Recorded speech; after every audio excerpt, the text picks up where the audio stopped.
Hello students, আজ আমরা ধারকের মধ্যে আধান বন্টন মানে চার্জ ডিস্ট্রিবিউশন সম্পর্কে পড়ব। ঠিক আছে, এই চার্জ ডিস্ট্রিবিউশনটিকে আমরা দুটি অংশে ভাগ করে নেব। কি প্রথমে ধরে নেব কি দুটি ধারকের মধ্যে বিভব সমান, এবং পরবর্তী অংশে দেখব কি দুটি যে ধারক নিয়েছি তাদের মধ্যে কিন্তু বিভব আলাদা আলাদা। ঠিক আছে, তাহলে প্রথমে আমরা যেটা করব সেটা কি না, দুটি ধারক নেব, ধরে নাম এর ধারকত্ব C1 এবং C2, এবং সেই দুটিকে তার দিয়ে প্রথমে যুক্ত করে বিভব সমান করে নেব। তারপর কি করব না, কিউ পরিমাণ আধান নেব, এবং সেই কিউ পরিমাণ আধান এই দুটির মধ্যে ভাগ হবে। ধরে নাম Q1 পরিমাণ আধান নিল, Q2 পরিমাণ আধান নিল, এবং সেই সময় তাদের বিভব ধরে নিলাম কমন বিভব V। যেহেতু তার দিয়ে যুক্ত, তাদের বিভব সমান হবে, এমনভাবেই তার আধান বন্টন করবে যে যাতে তাদের বিভব সমান হয়। তাই ধরে নিলাম কি তাদের কমন বিভব হচ্ছে V। খুবই সিম্পল জিনিস। তাহলে আমি এখান থেকে কি বলতে পারি না, Q1 = C1 × V, তাহলে এই পরিমাণ আধানও নেবে। আবার Q2 = C2 × V, এবং সেই পরিমাণ আধানও নেবে। আবার কি আমি এখান থেকে বলতে পারি কি V = Q1/C1, আবার V = Q2/C2। তাহলে V সমান পেয়ে যাচ্ছে কি না Q1/C1 প্লাস Q2/C2। এটাকে যদি আমি ওপরে যোগ করি এবং নিজে যোগ করি তাহলে এটার সঙ্গে সমান হবে। তার মানে কি Q1 + Q2 / C1 + C2। আবার কি Q1 + Q2 মানে কি এই যে টোটাল পরিমাণ যে আধান দিয়েছি সেটাই হচ্ছে Q1 + Q2। তাহলে বলতে পারি কি Q / C1 + C2। ঠিক আছে, তাহলে আমাদের একটা কমন বিভব, যে বিভব V সমান পেয়ে গেলাম কি না Q / C1 + C2। এই পরিমাণ বিভব কি হয়েছে এদের মধ্যে তৈরি হয়েছে। তাহলে এখান থেকে এবার কি বলতে পারি, এখানে যদি মান বসাই Q1 এবং Q2, তাহলে কি পাবো না Q1 = C1 / C1 + C2 × Q, এবং Q2 কি পাবো না C2 / C1 + C2 × Q। তাই না? তার মানে কি হচ্ছে এই যে আধান বন্টিত হচ্ছে কি না ধারকত্বের সঙ্গে সমানুপাতিক হিসাবে, তাই না? এখানেও কি আছে, এখানেও কি আছে, এখানেও C1 + C2 আছে, এটাতেও C1 + C2 আছে। তাহলে এই যে আধান বন্টন হচ্ছে, আধান বন্টন কার সঙ্গে সমানুপাতিক হচ্ছে না, তার ধারকত্বের উপর, ধারকত্বের সঙ্গেই সমানুপাতিক হচ্ছে। ঠিক আছে, এবার যদি এই দুটি গোলক হয়, ধারক দুটি যদি গোলক হয়, তাহলে আমি কি বলতে পারি সিজিএস পদ্ধতিতে আমরা ডাইরেক্ট বলতে পারি কি না C1 = R1, এবং যদি ব্যাসার্ধ R1 হয়, এবং C2 = R2, আমরা ডাইরেক্ট সিজিএস পদ্ধতিতে বলতেই পারি। আর যদি এসআই পদ্ধতিতে নিই তাহলে কি বলতে পারি C1 = 4πε0 R1, এবং C2 = 4πε0 × R2। এবার এসআই পদ্ধতিতে বলতে পারি। এবার যদি গোলকীয় হয়, হ্যাঁ, ফর স্ফেরিক্যাল কন্ডাক্টর,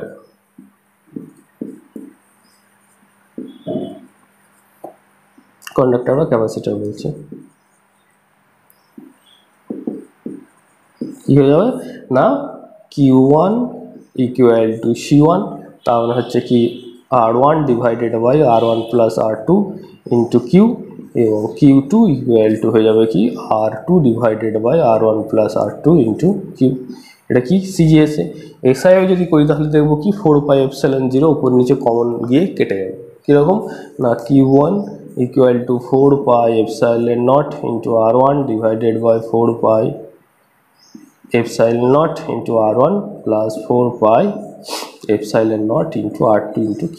তাহলে 4πε এখানে কমন যাবে, ক্যান্সেল আউট হয়ে কি হবে না সেই R1 + R1 + R2 × Q, এবং একইভাবে Q2 সমান হবে কি না R2 / R1 + R2 × Q।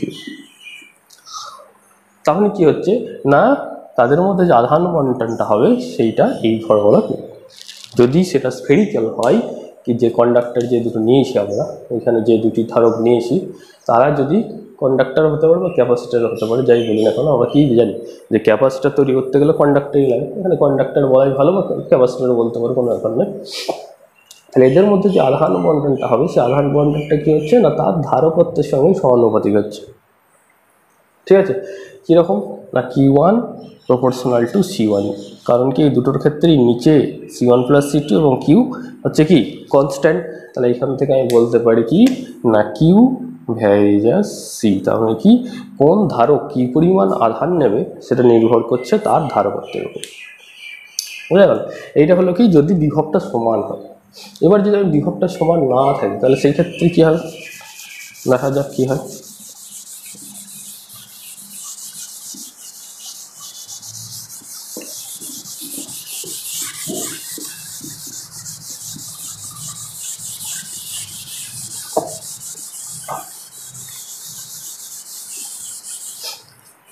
আমি কি ধরলাম দুটি ধারক আছে যার ধারকত্ব C1 C2, এর বিভব V1 এর বিভব V2, এটাই নর্মালি কেস হয়ে থাকে। এবার আমি কি করলাম না একে Q1 পরিমাণ আধান দিয়ে দিলাম, একে Q2 পরিমাণ আধান দিয়ে দিলাম। ঠিক আছে, এরপর কি করলাম না C1 C2টাকে যোগ করে দিলাম, একটা তার দিয়ে যোগ করে দিলাম বা দুটোকে টাচ করিয়ে দিলাম। তাহলে কি হবে তাদের মধ্যে একটা কমন বিভবের সৃষ্টি হবে V, এবং তাদের মধ্যে আধান বন্টনের ফলে এটার মধ্যে ধরলে আধান হলো ক্যাপিটাল Q1 আর এদের মধ্যে আধান হলো এটার মধ্যে আধান হলো ক্যাপিটাল Q2। এবার আমাদের এই দুটোর মান বের করতে হবে।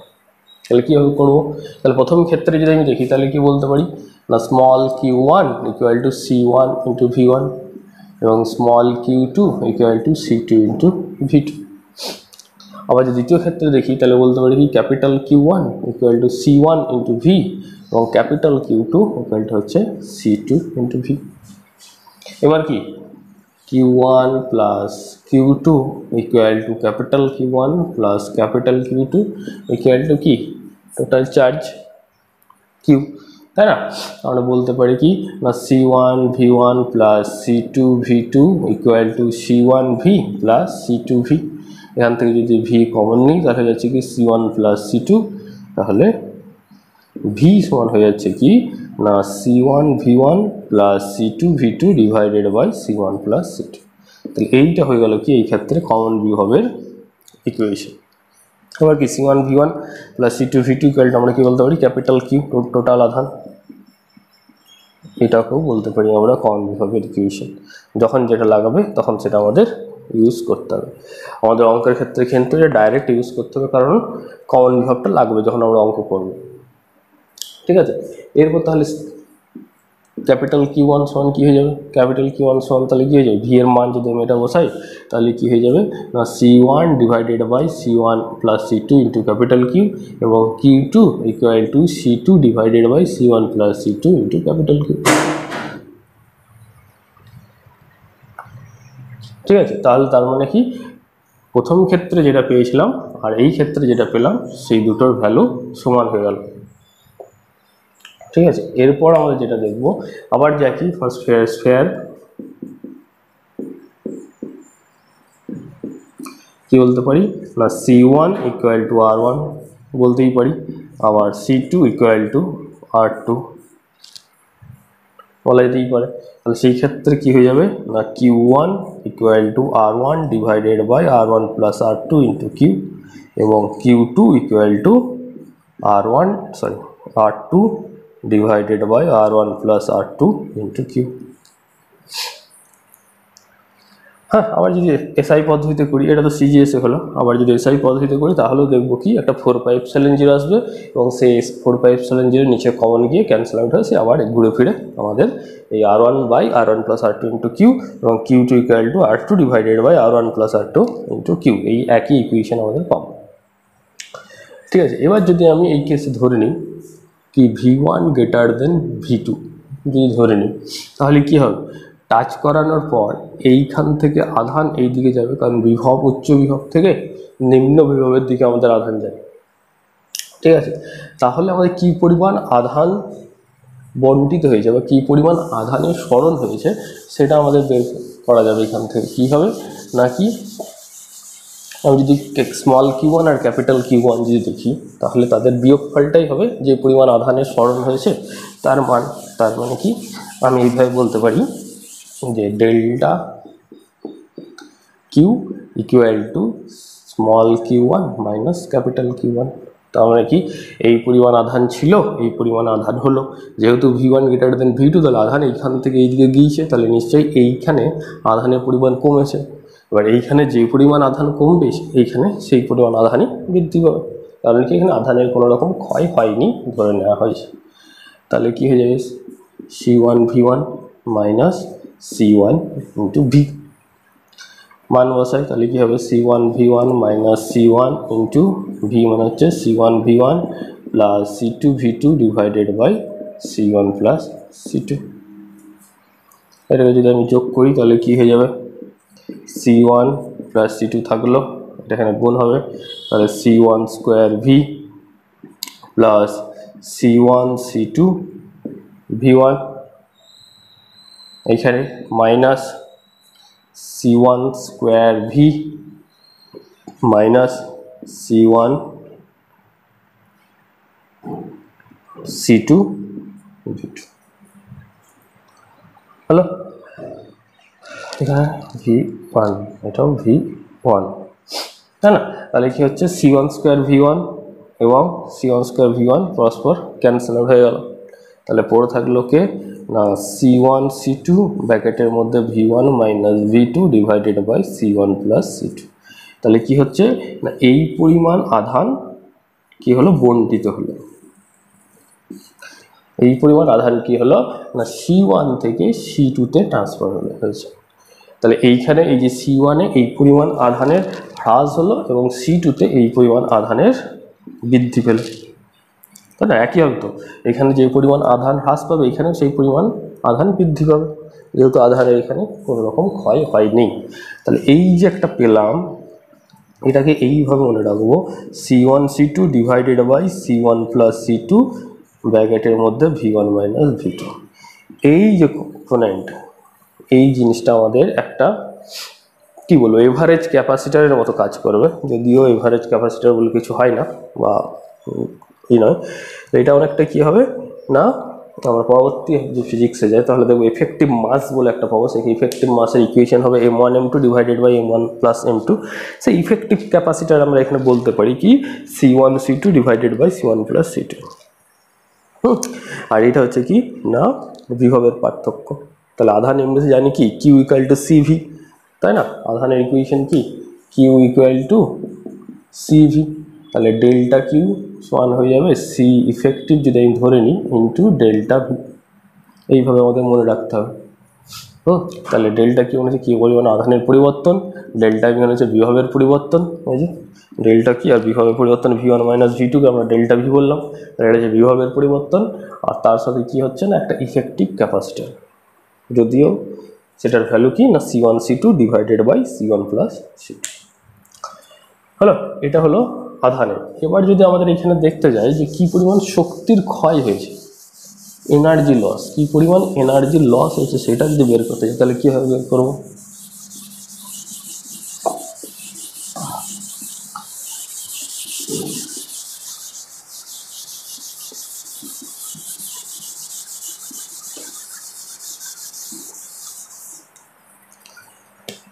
আমাদের ইনিশিয়াল কি ছিল যে total energy half c1 v1 square plus half c2 v2 square, এটাই তো ছিল। যতক্ষণ না আমি আধান বাইরে থেকে দিচ্ছি তখন তার মধ্যে শক্তি এই পরিমাণ ছিল half c1 v1 square plus half c2 v2 square. Finally কি হলো half c1 v square plus half c2 v square, এই পরিমাণ হয়েছে। তাহলে আমাদের যদি বলি শক্তি ক্ষয় মানে লস অফ এনার্জি, তাহলে লস অফ এনার্জি কি বলতে পারি? লস অফ এনার্জি কি হয়ে যাবে না delta E equal to loss বলছি তাহলে কি ইনিশিয়াল নিশ্চয়ই বেশি, ইনিশিয়াল মাইনাস ই ফাইনাল। তাহলে কি হবে এই টোটালটা এইটা থেকে বিয়োগ করতে হবে, ঠিক আছে? তাহলে আমি প্রথমে এটাকে আগে ক্যালকুলেশন করে রেখে দিতে পারি, যদি এখানে ক্যালকুলেশন করে নিই থাক একসাথেই করছে, তাহলে কি হয়ে যাবে half c1 v1 square plus half C2 V2 square plus এখানে কি হচ্ছে না ভি স্কোয়ারটা কমন চলে যাবে, তাহলে half C1 plus C2 into V square. ঠিক আছে, তাহলে এটাকে আমাদের সমাধান করলে যেটা পাবো সেটাই হচ্ছে লস অফ এনার্জি। তাহলে সমাধানটা করি, হাফ কমন নিয়ে এলাম, থাকলো কি C1 V1 square plus C2 V2 square plus C1 plus C2 V square মানে কি ভি স্কোয়ার মানে হচ্ছে কি C1 V1 plus C2 V2 তার whole square divided by C1 plus C2 তার হোল স্কোয়ার। না ভি এর কমন বিভাগের মানটা বসিয়ে স্কোয়ার করে দিলাম, তাহলে কি হচ্ছে একটা C1 প্লাস C2 এখানে ক্যান্সেল আউট হচ্ছে, তাহলে যেটা আমরা পাচ্ছি সেটা হচ্ছে কি half C1 V1 square plus C2 V2 square plus এখানে তাহলে একটা ক্যান্সেল আউট হয়ে গেল, তাহলে কি হলো না C1 V1 স্কোয়ার এটাকে a প্লাস বি তার হোল স্কোয়ার ফর্মুলাতে ভেঙে দিতে পারি, ভাঙলে কি পাবো C1 V1 স্কোয়ার হলো প্লাস বি স্কোয়ার, তার মানে হচ্ছে কি স্কোয়ার আছে C2 square V2 square plus 2ab তার মানে হচ্ছে কি 2C1 C2 and V1 V2। হ্যাঁ, তাহলে কি হলো C1 C2 square plus B square plus 2ab, আর নিচে পড়ে থাকলো কি না C1 প্লাস C2। সেটা বড় হবে ক্যালকুলেশনটা। এবার কি যদি ডাইরেক্ট যোগ করি তাহলে কি হয়ে যাচ্ছে এটা সাথে এটা গুণ, তার মানে কি হয়ে যাবে না C1 স্কোয়ার V1 স্কোয়ার, এখানে মাইনাস আছে তো প্লাস করা থেকে চলে এলো, সরি মাইনাস আছে,